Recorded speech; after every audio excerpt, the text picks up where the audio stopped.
Entouré par plusieurs membres de l'exécutif provincial dont les vice-gouverneurs de province et ceux du conseil provincial de sécurité, c'est avec une attention soutenue que le gouverneur du Congo central, Dr Guy Banonongidi, a suivi les discours d'ouverture de la session ordinaire de mars 2023 prononcés par le speaker de l'organe délibérant provincial, Jean-Claude Vombalozamba, ce jeudi 30 mars. Outre les questions liées aux matières qui seront abordées et débattues au cours de cette session ordinaire consacrée essentiellement au contrôle parlementaire et au suivi des projets économiques structurels de la province, le président de la première institution provinciale a dans son speech réservé une place de choix à la toute première mission d'itinérance effectuée par l'autorité provinciale en compagnie de députés provinciaux du 23 au 26 mars dernier, laquelle mission est partie de Matadi en passant par Songololo et Madimba avant d'atteindre Kimvula, l'un des territoires les plus enclavés de la province. De quoi pour le président de l'Assemblée provinciale du Congo central, Jean-Claude Vombalozamba, a félicité les patrons de la province, Dr Guy Banonongidi, pour son abnégation et sa perspicacité à atteindre les coins les plus reculés du Congo central, dans le seul et l'unique but de s'enquérir des conditions de vie et des desiderata de ses administrés de l'arrière-province.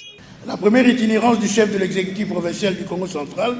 à laquelle les députés provinciaux ont été associés, a eu lieu du 23 au 26 février 2023. Je félicite très sincèrement son Excellence, Monsieur le gouverneur, qui a visité les territoires de Songololo, Kimvula et Madimba. Nous avons tous suivi ce périple qui a pris les allures d'une expédition, notamment à Kimvula,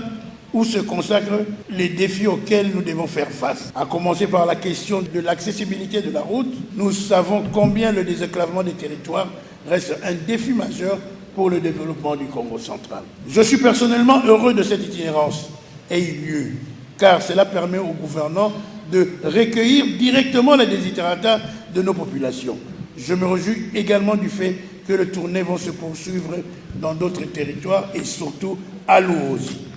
S'agissant de la promesse du président de la République, Félix Antoine Tshisekedi, de faire de la date du 6 avril de chaque année, qui marque le début du ministère du prophète Simo Kimbangu d'Antongonoa, un jour chômé et payé, les bâtonniers de la Chambre délibérante du Congo central a souhaité voir l'exécutif provincial mener des démarches au niveau de la présidence de la République pour concrétiser cette promesse du chef de l'État. Avant de souhaiter une fructueuse session à ses collègues, le président de l'Assemblée provinciale a rappelé aux députés provinciaux que la présente session ordinaire de mars 2023 est aussi l'occasion pour les deux institutions provinciales à serrer les coudes pour s'assurer une meilleure prise en charge des questions liées au vécu quotidien de la population qui attend d'elle l'amélioration de ses conditions de vie.